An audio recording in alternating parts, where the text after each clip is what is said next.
You can start, Hariom.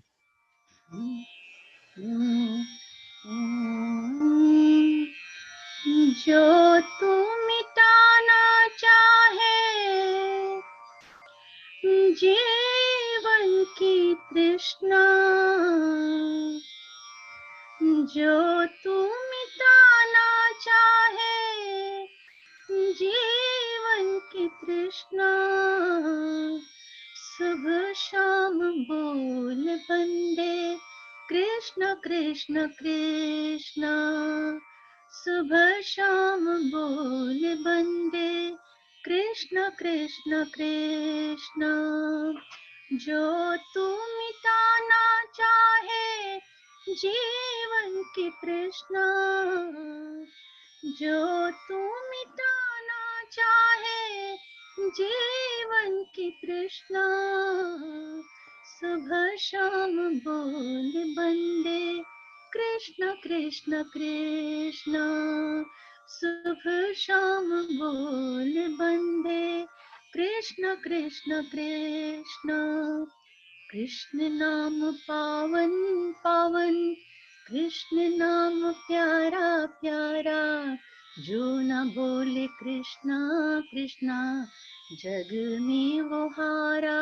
हारा, कृष्ण नाम पावन पावन, कृष्ण नाम प्यारा प्यारा, जो न बोले कृष्णा कृष्णा जग में वो हारा हारा, मन का मिटे अंधियारा बोल कृष्ण कृष्ण, मन का मिटे अंधियारा बोल कृष्ण कृष्ण, सुबह शाम बोल बंदे कृष्ण कृष्ण कृष्ण, सुबह शाम बोल बंदे कृष्ण कृष्ण कृष्ण, जिसको मिली ना पीड़ा सुख का मरम क्या जाने, जो न ध्याए कृष्णा कृष्णा नित्य का धर्म क्या माने, जिसको मिली ना पीड़ा सुख का मरम क्या जाने, जो न ध्याए कृष्णा कृष्णा नित्य का धर्म क्या माने, चाहे अगर उजियारा बोल कृष्ण कृष्ण, चाहे अगर उजियारा बोल कृष्ण कृष्ण, सुबह शाम बोल बंदे कृष्ण कृष्ण कृष्ण, सुबह शाम बोल बंदे कृष्ण कृष्ण कृष्ण, छोड़ दे भटकना दर दर, तोड़ दे अहम का डेरा, भूल जा जगत के वैभव, जगत है दुखों का डेरा, छोड़ दे भटकना दर दर, तोड़ दे अहम का डेरा, भूल जा जगत के वैभव, जगत है दुखों का डेरा, फिरे काहे मारा मारा बोल कृष्ण कृष्ण, फिरे काहे मारा मारा बोल कृष्ण कृष्ण, सुबह शाम बोल बंदे कृष्ण कृष्ण कृष्ण, सुबह शाम बोल बंदे कृष्ण कृष्ण कृष्ण, जो तू मिटाना चाहे जीवन की तृष्णा, जो तू मिटाना चाहे जीवन की तृष्णा, सुबह शाम बोल बंदे कृष्ण कृष्ण कृष्ण, सुबह शाम बोल बंदे कृष्ण कृष्ण कृष्ण, सुबह शाम बोल बंदे कृष्ण कृष्ण कृष्ण।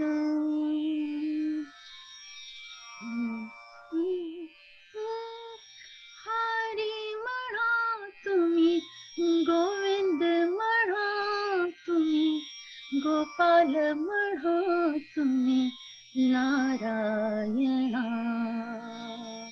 हरी म्हणा तुम्ही, गोविंद म्हणा तुम्ही, गोपाल म्हणा तुम्ही, नारायणा.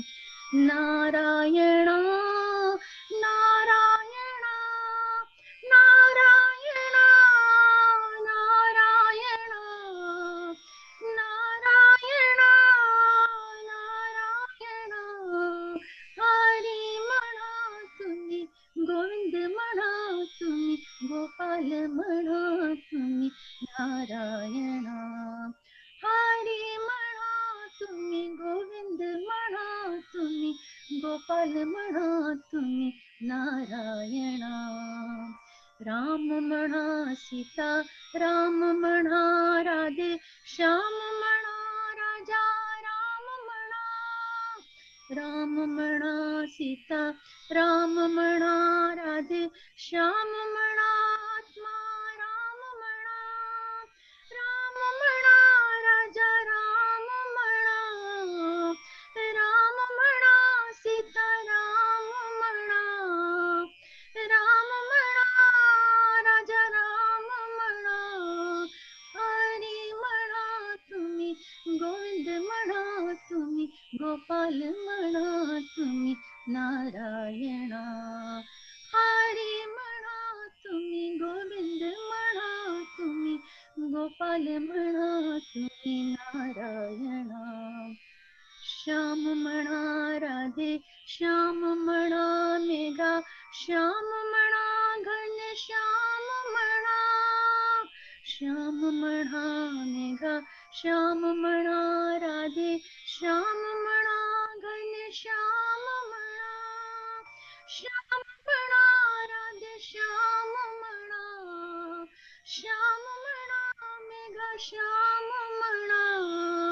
श्याम म्हणा घन श्याम म्हणा.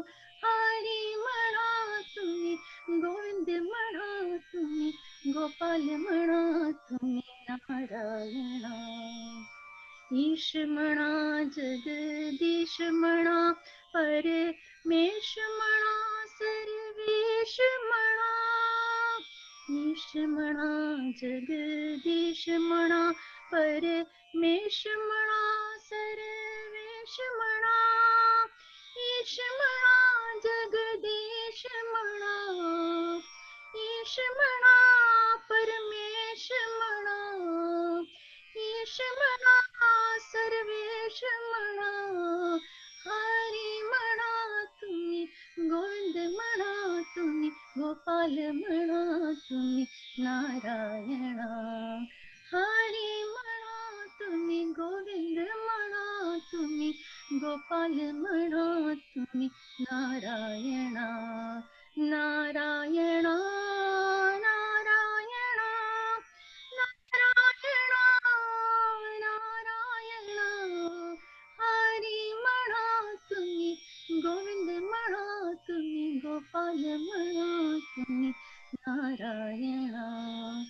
हरी म्हणा तुम्ही, गोविंद म्हणा तुम्ही, गोपाल म्हणा तुम्ही, Narayana.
Antariyascha bahirvito tatimiram Jyotirmayam shashvatam Sthanam prapya virajate vinamatam Ajnanamunmulayan Pashyan vishwamapidamullasatiyo Vishwasya pare paraha Tasmai Sri Ramanaya Loka Gurave Shokasya Hantre Namaha.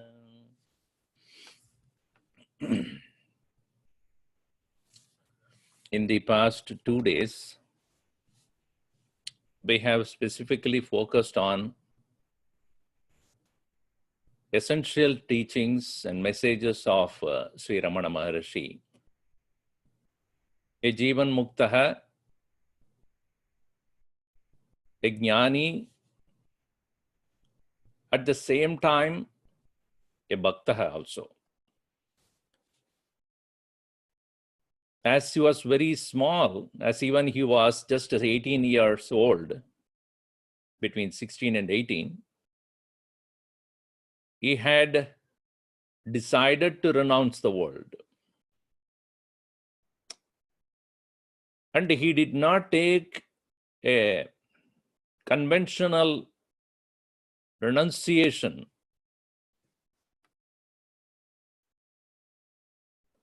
He just reached the abode of Lord Shiva in Tiruvannamalai. And he said, I am home. I have come to my father's abode.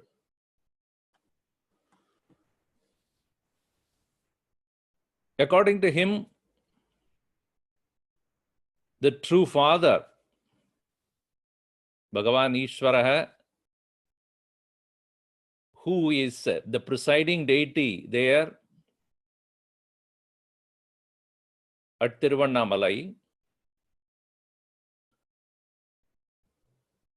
and that very holy hill is known as Arunachala. He himself has explained in one place, what this Arunachala means. In general, Achala means that does not move, a mountain or a hill. And in Sanskrit, Runa means obligation, commitment. We all are in our life very busy because we have so many commitments, so many obligations. And so long as we have self-inflicted or self-decided responsibilities and obligations in life, we can never remain achala in our meditation.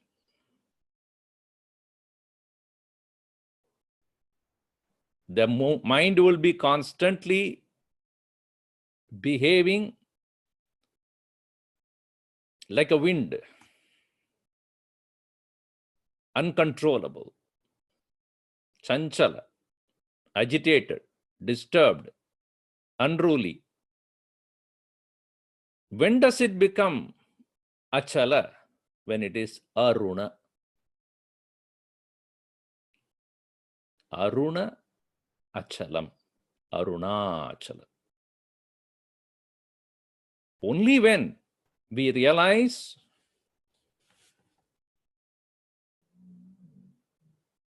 that whatever is happening in our life, whatever is to be accomplished in life, can take place without we obliging to do it. Even when we bring up our children, we say, I am doing so much to my children. I hope that they do it for me when I grow old. We are putting the idea of obligation into their head, as though we are obliged, as though they are to oblige to us. We fail to understand one who created this universe takes care of it. This complete faith, a total surrender. When we develop this, then we become aruna, and that will lead us to a state of achala. When he reached the abode of Bhagavan Shiva, he said, I have no runa, and you make me achala. He spent weeks together, months together, in deep meditation, totally disregarding the needs of the body, totally renouncing the thoughts of the world, in isolation, total quietude, in deep samadhi, fully aware of the fact that I am not this body. As the destiny would have it, or the prarabdha would have it, he was brought out of that deep samadhi, and it is for the benefit of the world that he came out to enlighten us.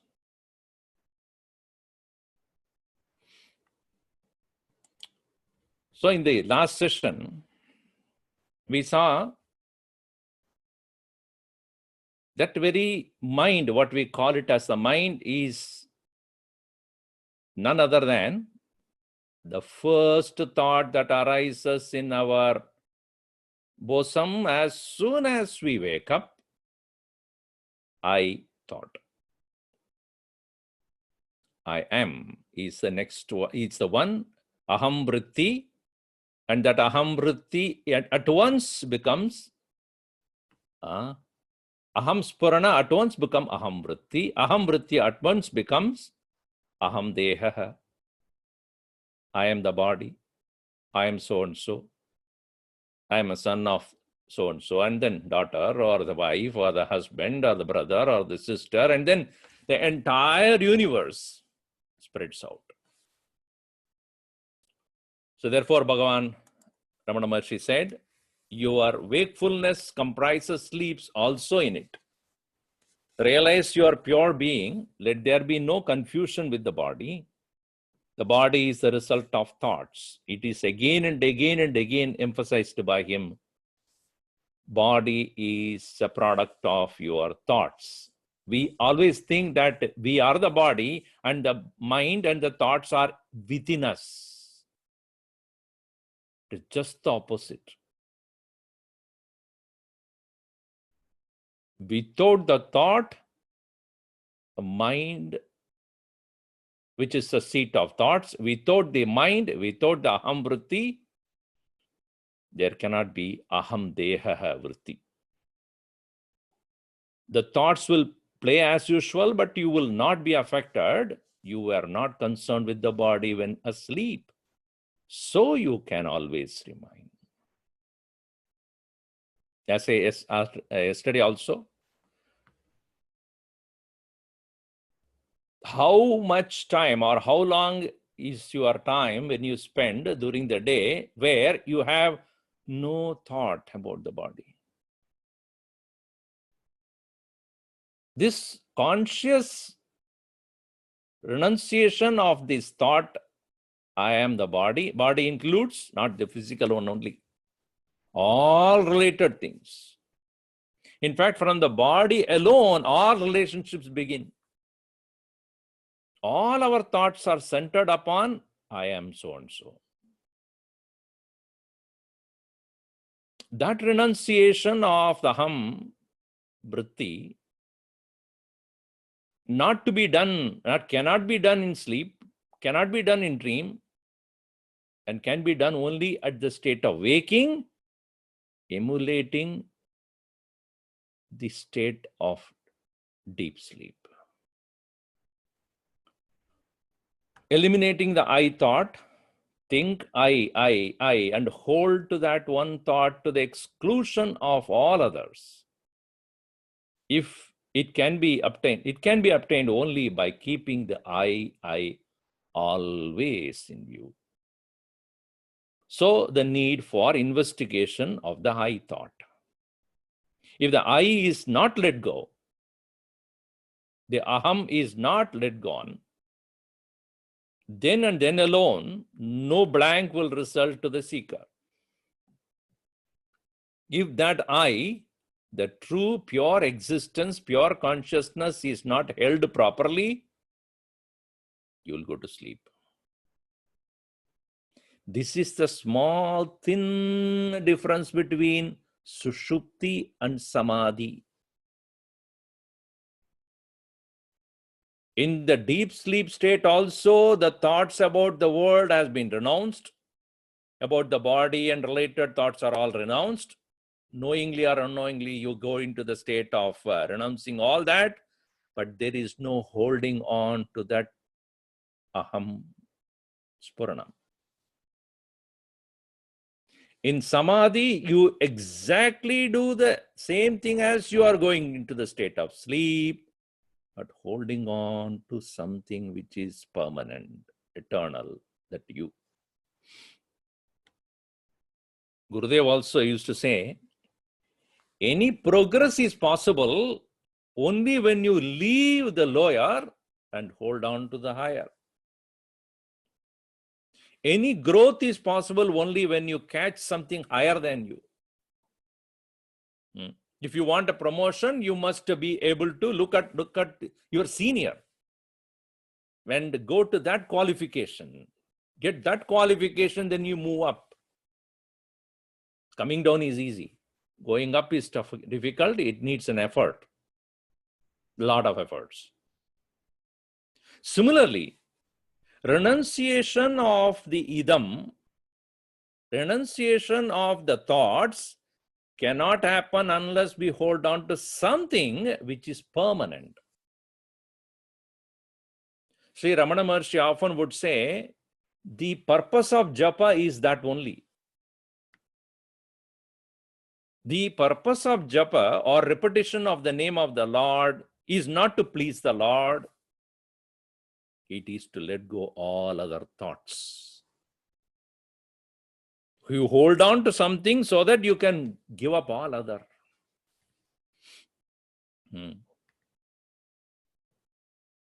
That holding on to something which is external, when it is done, it is called upasana. A thought about a favorite deity of yours, your personal God, the name of the personal God, or hold on to the form of the Lord. Thereby you are able to let go of all other thoughts.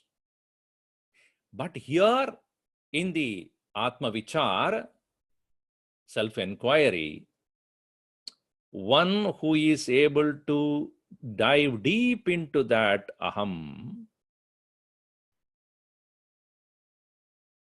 in any transaction, any thought that arises, the focal point is aham, I.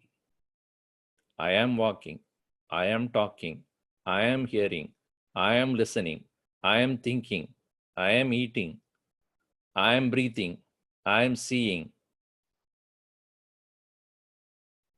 Well, our focus usually is on what we see, what we hear, what we smell, what we touch. From what you see, move the attention to seeing, the act of seeing. If I am looking at a flower, I am seeing the flower. There are three words here. I am, three things. I am seeing flower. Our focus is on the flower at this point. The practice should be, instead of the focus on the flower, remove the flower in that sentence. Then what? I am seeing. When you hold on to I am seeing, it doesn't matter what you are seeing. You have come closer to yourself. You know, the worst scenario is I am seeing the flower which is beautiful, further gone. Now what are you doing? I am seeing flower which is beautiful. Now your focus is on the beautiful, the beauty of it. From the beauty of that flower, which is transient, temporary, because in a day, within half a day, it will lose its beauty or the firmness and the color. So you are focusing on the beauty of the flower, which is temporary. Move from the beauty of the flower to the flower, from the flower to seeing. I am seeing. Now slowly move the attention from I am seeing to I am. And stay there. Yato yato nischarati manas chanchalamasstiram. Whenever the mind multiplies its thoughts towards the world, tatastato niyamya, there and there you pick it up. Atmanyeva vashamnayet.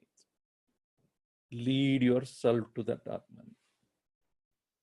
Therefore, Ramana Maharishi said, the egoless I am not is not a thought. It is realization. The meaning or significance of I is God. This experience of I am is to be still. In Tamil, you would say, Summa iru. You know, in English, if you want to translate that, be still.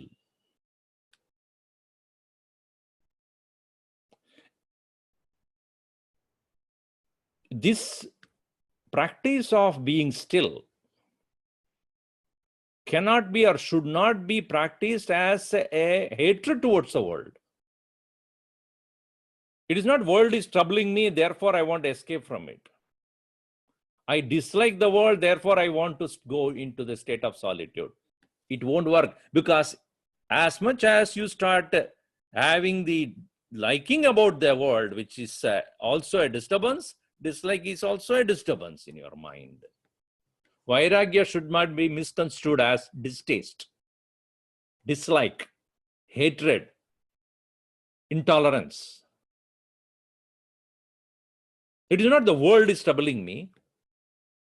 Even the body, for that matter, as even Bhagawan Ramana Maharishi often would ask, you say, I am the body, right? Does the body ever say that to you? You say, this is my computer, that is my phone, this is my car. Does the car or the computer or the phone, do they claim that it is yours? Is it not a one-sided love for us all the time? The world is not telling you that it owns you, it wants you, it needs you, it can't live without you. We, by our mistaken identity, because of our inability to abide in ourselves, we need an external support to satisfy ourselves. We want security from the world. When someone says, I like you, I want you, I love you, we feel secure. We feel wanted. We feel loved. We feel important. We feel respected. We feel honored. And if nobody says so, if nobody says, I love you, if nobody is interested in whether you are present or not, what is your condition? And that's what happens to people who are depressed. Nobody wants me. Nobody loves me. Nobody respects me. Nobody even notices me. Good. You are really free now. You can abide with no one's company you seek. You are able to remain in your own being blissfully.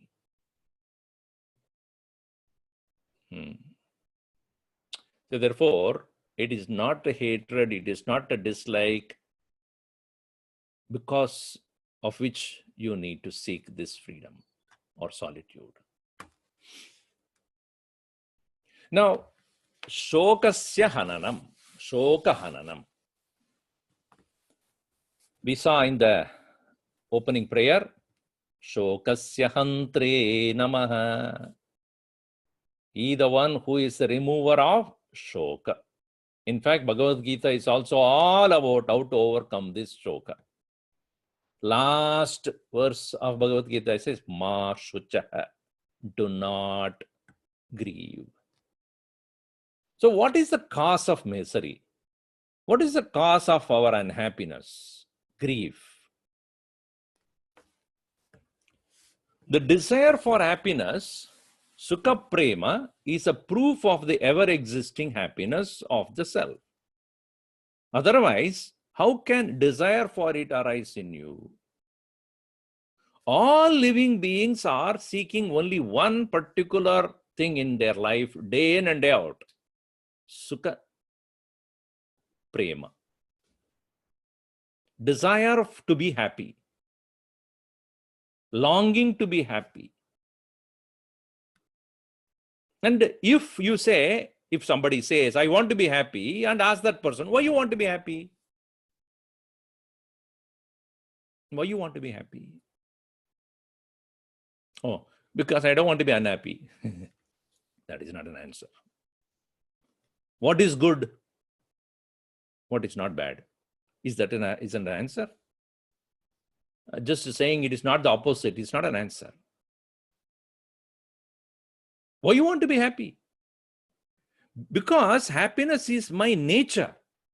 And whenever I am away from my nature, I feel disturbed. I feel distanced. I at once would like to go back to that condition where it is natural to me. Therefore, if headache was natural to human beings, no one would try to get rid of it. But everyone that has an headache tries to get rid of it because he has known a time when he had no headache. He desires only that which is natural to him.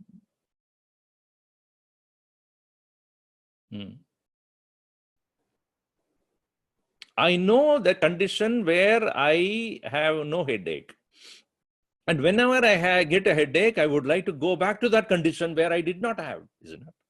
When I'm sick, I feel miserable because I know what is that state where I have no sickness. Similarly, unhappiness is a condition when I get into the immediate action of mine is how to get rid of this. How to get rid of this misery. Why? Because the condition where I am naturally at ease is happiness. Therefore, so too he desires happiness because happiness is a natural to him. Being natural, it is not acquired. Man's attempts can only be to get rid of misery.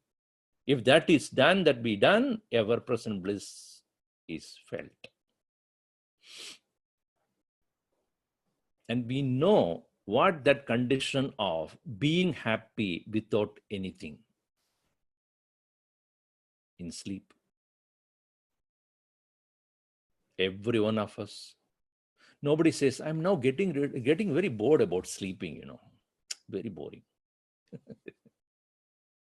Is it an activity that you have to do consciously, effortfully? Is it something which you have to put a lot of effort to reach there? Where you stop all efforts, where you stop doing anything, where you are not concerned about what happens to the world, where you are not depending upon anything, what is your condition? What is your state there? Bliss.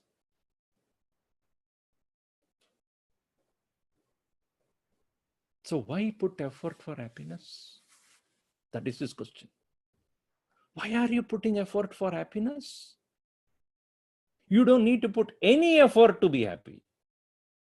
No need to put any effort. All that you have to do is find out what is the cause of misery. What is stopping you from seeing it? What is stopping you from experiencing what is already there? Already present in you, available to you, evidently, clearly, independently, effortlessly. And all the effort we put is for happiness is pleasure, temporary. So he says, the primal bliss is obscured by the non-self, which is synonymous with non-bliss or misery. Dukkha nashanam is equal to sukha prapti. Loss of unhappiness amounts to gain of happiness. Happiness mixed with misery is only misery. When misery is eliminated, then the ever-present bliss is said to be gained. Pleasure which ends in pain is misery. Any experience with the senses. Bhagavan Krishna says, Yehi samsparshaja bhogaha dukkayonaya evate. What a wonderful statement that is. Any pleasure that is born out of contact. Eyes coming in contact with beautiful flowers and beautiful colors. Ears listening to beautiful music, which is a soothing music. Nose is smelling the fragrance of anything. Tongue is tasting various different kinds of tastes. Or the mind is seeking honored respect and love and compassion and recognition and all other things. Ehi samsparshaja bhogaha dukkayonaya evate. Womb of pain.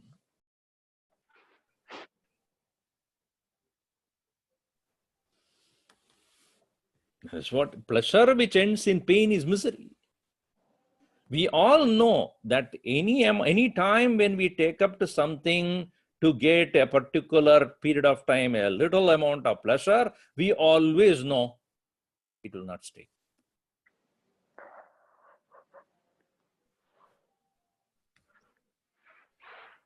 It will surely end. And the end will be pain. And again, we look for another one, which we think that again will not give us which won't leave us. Again, that also leaves us. Again, we look for another one.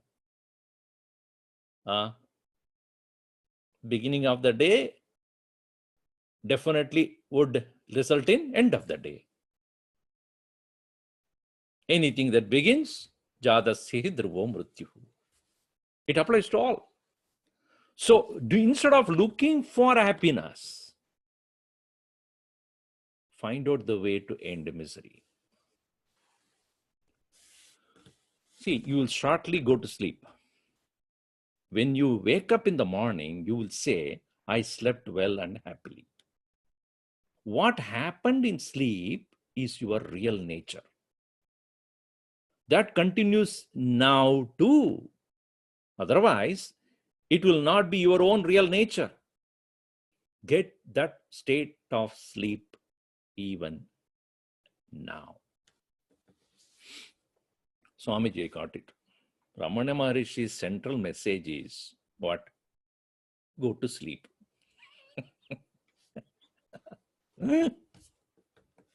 A hasty student will immediately conclude, I got it. What? Go to sleep. That's what he says all the time. Go to sleep, go to sleep. No doubt you understood it right, young man. But here the going to sleep is not going to the state of slumber, tamas, ignorance, darkness. Go to the condition of sleep while you are awake. What is the condition of sleep? Where the mind is not. When the mind is not, the thoughts are not, the world is not. Your individual is no more. Your ego is no more. Your assertion is no more. Your disappointments are no more. Your expectations are no more. Your desires are no more. Your hope is no more. Your dependence is no more. Your failures or successes are no more. Your joys and sorrows are no more. Your past, present, future is no more.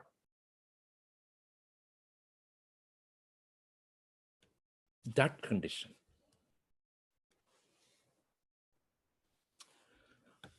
So what is the cause of misery? As we saw, mind with that strong individuality, with its conditioned nature of consciousness, associated with the mind, body, etc., holding on to and asserting its individuality in every transaction, in every interaction,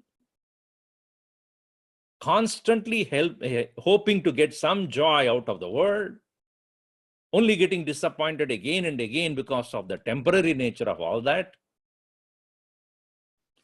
Over and above that, there is misunderstanding also.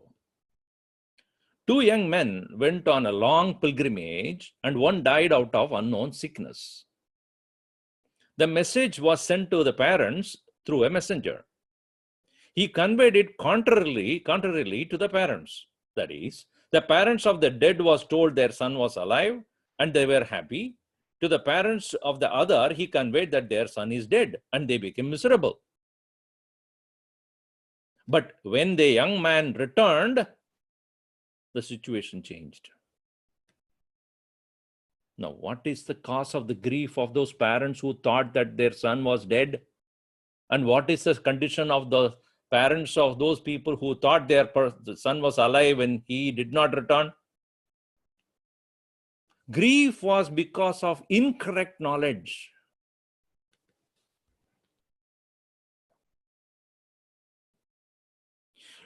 People who have studied scriptures, who listened to a lot of lectures, and yet they come to some of us and say, Swamiji, I have studied everything, Gita, Upanishad, but still I am miserable. What do you say then? Can you say what Shastra has said, that you are Satchidananda is wrong or incorrect, or what you have understood is incorrect? When we do not have the right source of knowledge and right ways of practicing that sadhana, then obviously the result is grief. We always think, because I studied this and because I did that, therefore I should be happy. It is not some condition which you bring into yourself. Knowledge is to remove ignorance, not to bring something which you are not into you. Jnapakartam jnanam. Make you remember what you have forgotten. It is not something which is not there with you that you are trying to achieve. Apraptasya prapti is not here being done by jnanam. Praptasya jnapakartam. What is already there, making you realize that, become aware of it, start to notice it. Similarly, this is also said in Bhagawan Shankaracharya, by Shankaracharya. A woman was wearing a necklace around her neck but forgot it. She began to search for it and made enquiries. A friend of hers, finding out what she was looking for, pointed out the necklace round the seeker's neck. She felt it with her hand and was very happy. Did she get the necklace anew? Her ignorance caused grief, and knowledge, happiness. We are in the same predicament. What is already within us, we have overlooked and ignored, and what is not with us will never be with us.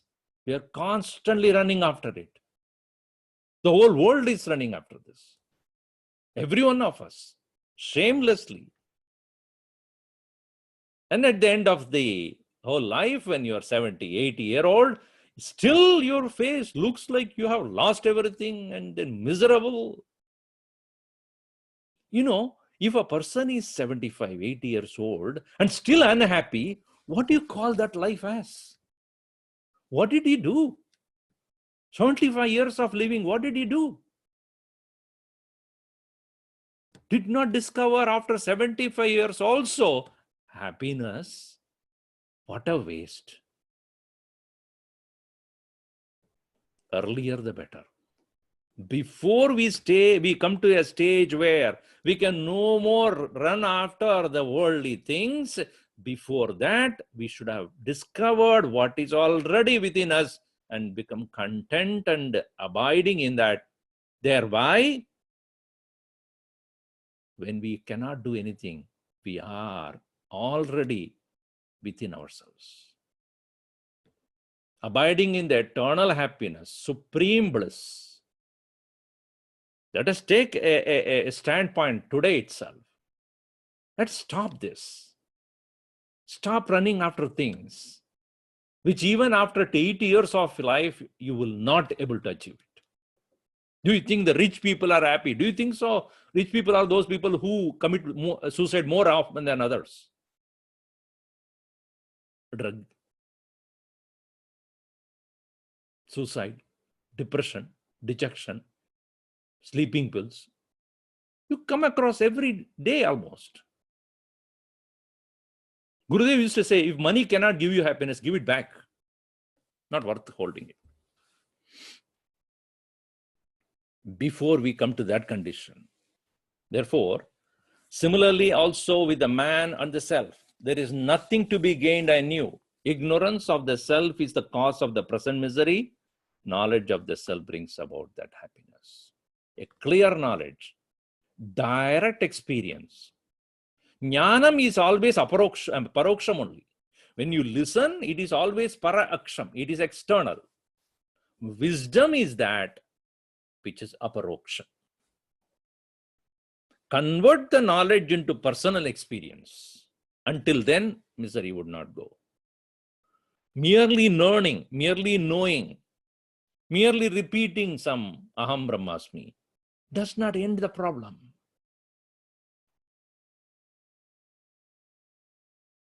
It is the discovery of that supreme pure consciousness alone in a disguise is acting like me, the mind, the jiva.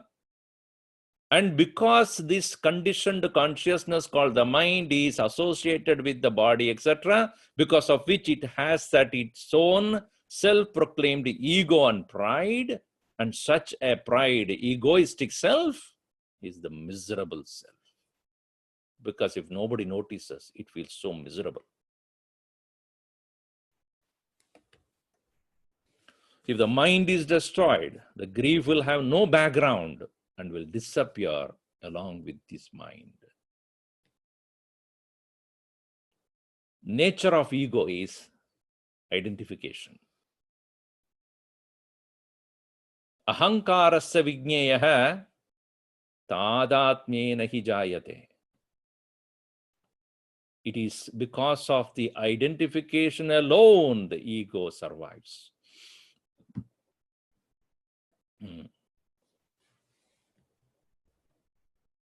So the end of sorrow, in the path of yoga, it is taught chitta vritti nirodha. Chitta vritti nirodha, control of the activities of the mind. That is what is prescribed in Yoga Shastra.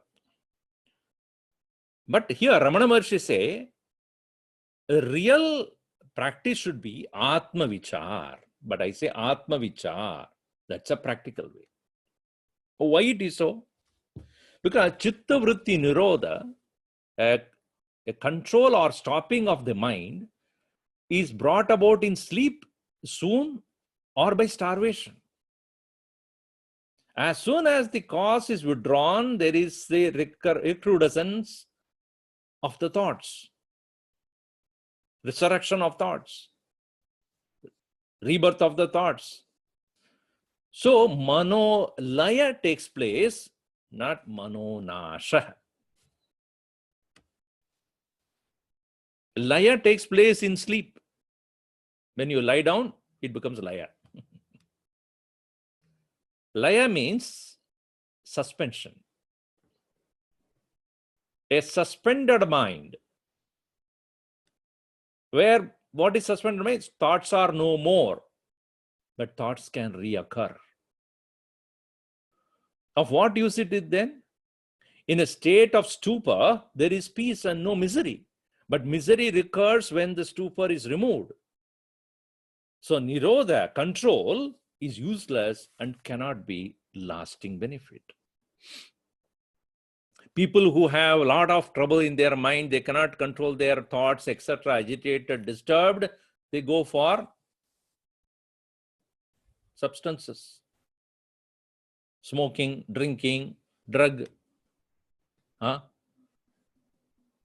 Because they cannot handle their mind. There's so much of stress and strain, so many agitations. Cannot control with anything else. Nobody to talk to, nobody can understand. And the only way is to get rid of those thoughts forcefully. They can't even go to sleep. Either they have to take a sleeping pill or go to drug or alcohol or whatever it be, so that tired, the mind becomes so exhausted or deluded. In that condition, one feels free from the agitations of the mind for a short time. Then what happens? Manolaya only has taken place.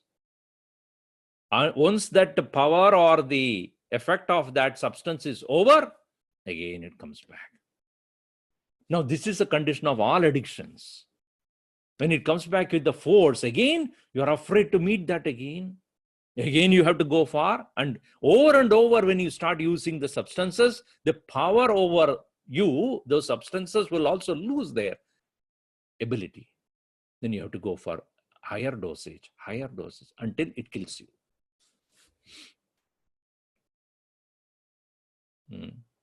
You know, one may say, Swamiji, no. I don't drink alcohol. I don't smoke. I don't take drugs. I don't take sleeping pills. None of those. But you know, we have to be honest. Very often you will catch yourself that you want people to talk good about you. You want people around you to recognize, notice, respect, admire, love, at least smile. If nobody does that, if nobody recognizes you, you feel so miserable. Nobody wants me. You know, it's interesting.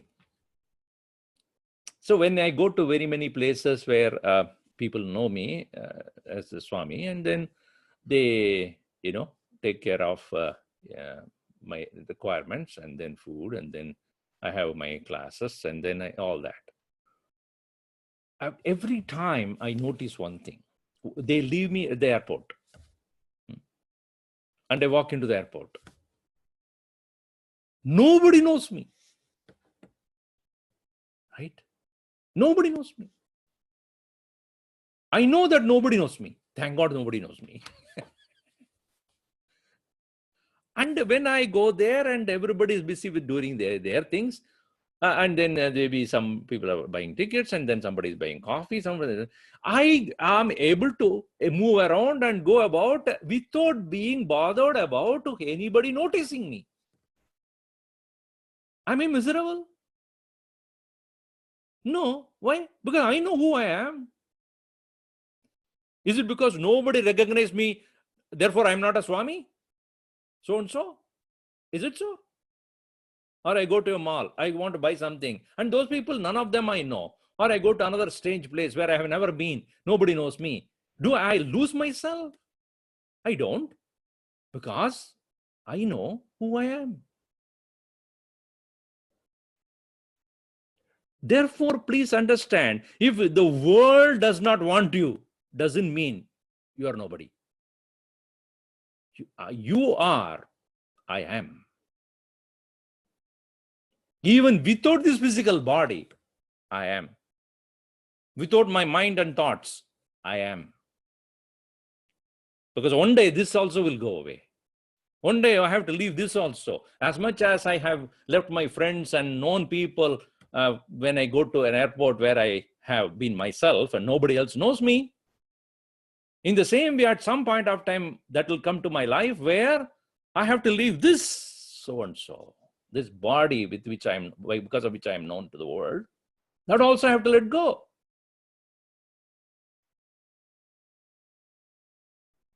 This is not me. I know who I am. This constant assertion of your own true self, every day, if possible, every available moment, recognizing that true I, which is not this I am, I am, I am, I am. Let that be our life breath. Every breath, I am. And that alone can be considered as mano, nasha. What happens in the state of sleep, or in the case of a person gone into the state of swoon, unconscious state, manolaya takes place. In a dreamless sleep, there is no world, no ego, and no unhappiness. Note this. But the self remains. In the waking state, there are all these what? Unhappiness is there, ego is there, world is there. In the state of sleep, unhappiness is not there, world is not there, ego is not there. But what is common between these two? There is self. One has only to remove the transitory happenings in order to realize the ever-present beatitude of the self. That self which is blissfully present in the deep sleep is the same blissful self which is present now. And because of the undue importance that I have given to things other than the self, which is the cause of the misery, when I clearly recognize that, and knowingly when I overcome that, reject it, not give reality to it, I realize that the same self which is most blissfully staying in the state of the deep sleep is the same blissful self is available to me right now.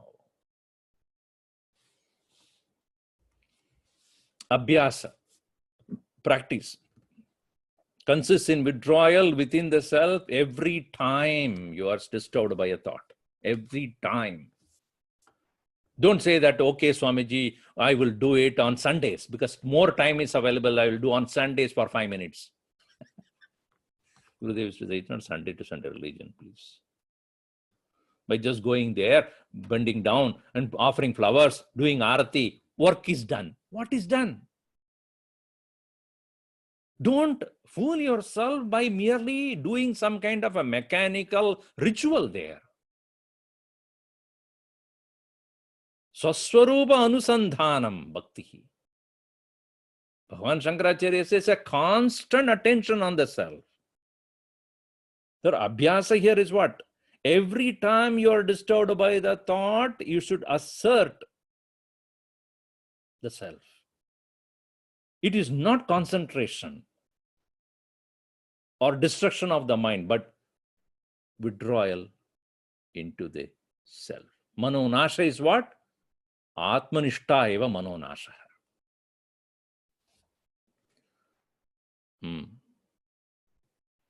Satpratyaya kim vihaya santam viddesha chinto rahito hritakyah katam smaramastamameyamekam tasya smritihi tasya dridhaiva nishta. Tasya smritihi atmana smritihi atmanishta eva.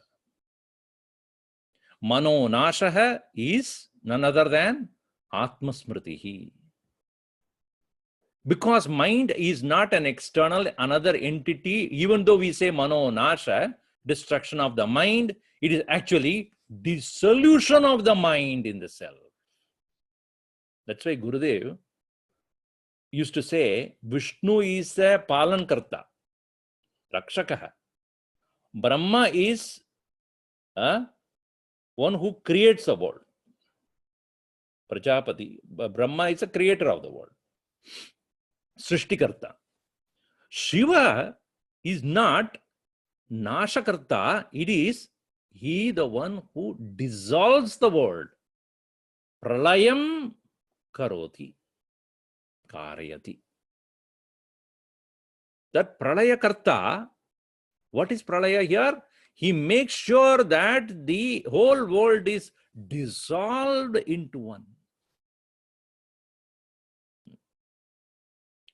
Even though we call it as a destruction because we do not see it anymore, as much as day is not destroyed, day is consumed by darkness in the absence of sun. Is it not? Similarly, our mind, the thoughts, etc. are all dissolved into the self unknowingly in the state of sleep, unmanifest condition. And then again, when we wake up, what is the condition? Manifestation of that. Avyaktadini bhudani vyaktamadhyani bharata avyakta nidanani eva tatraka paridevana. Unmanifest it was, manifest now, unmanifest again. This unmanifestation, dissolution is called manonasha.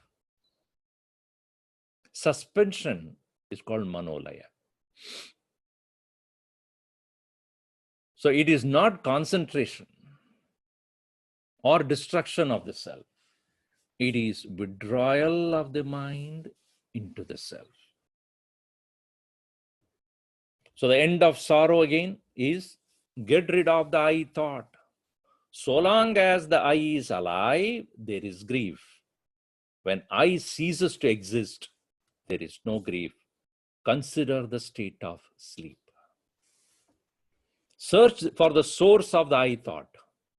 That is all that one has to do. The universe exists on account of the I thought. If that ends, there is the end of misery also. The false I is I thought. That will end only when its source is sought.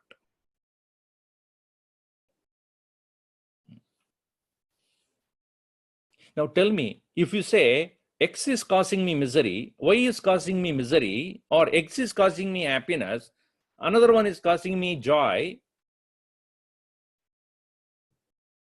this X who is causing misery and another one who is causing happiness, both are remaining real only in your mind, in your thought. Unfortunately, that is the truth.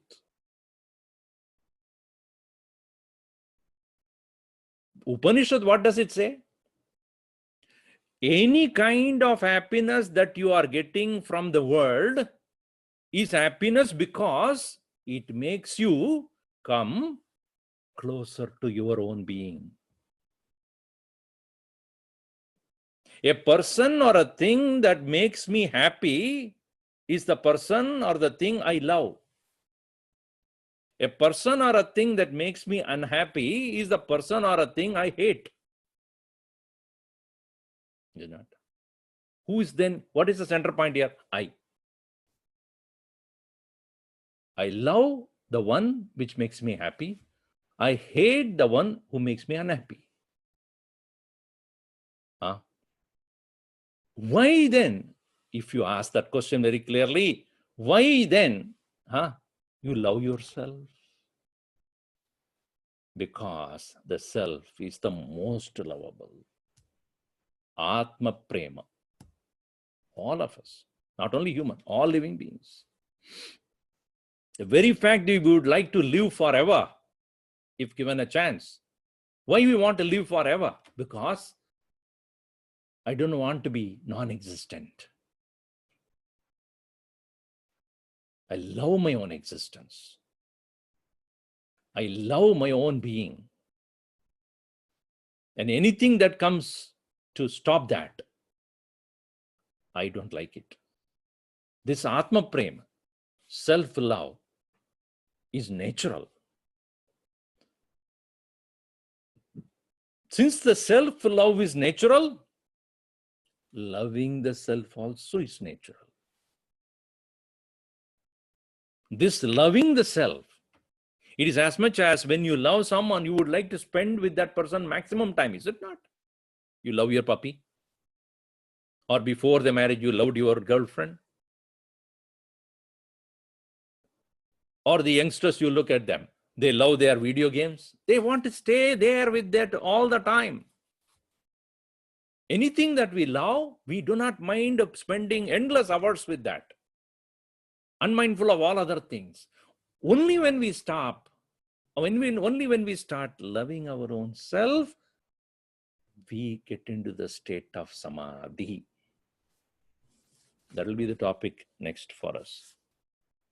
The sleep is effortless happiness, no I thought. Wakefulness, no happiness due to I thought. Bring about sleep even in the waking state, and that is realization. Underline that. Bring about the sleep even in the waking state, and that is realization.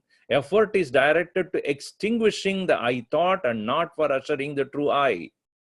For the later is eternal and requires no effort on your part. No effort. Swamiji, what an amount of prayatna karna chahiye. What an amount of effort that we have to put. For what? To be you, you don't need to put any effort. To get rid of what is not you, yes, you have to put a lot of effort. When my cloth is dirty, I want to get rid of the dirt in the cloth, I have to put an effort. Once the cloth has become dirtless, that is its natural condition. In the same way, to be the self which is the most beloved, most blissful, no effort is necessary. But all the efforts, all the prayatna, all the sadhanas are to get rid of not self. In deep sleep, though devoid of everything, one has the experience of being happy. Yet, due to ignorance of the real nature of one's own being, which is happiness itself, people flounder in the vast ocean of material existence, forsaking the right path that leads to happiness, and act under the mistaken belief that the way to be happy consists in obtaining the pleasures of this and that in the world or in the other world. Even if you have done all meritorious deeds and reached heaven, your false self will continue. Kshine punyam artyalokam vishanti. Once that all the merit deeds are over or the punya is over, you come back to the same miserable existence only. Because the false self has not fallen away. You're holding on to it wherever you go. And that will bring you down again and again. We will see the next session, the last session, Sahaja Samadhi.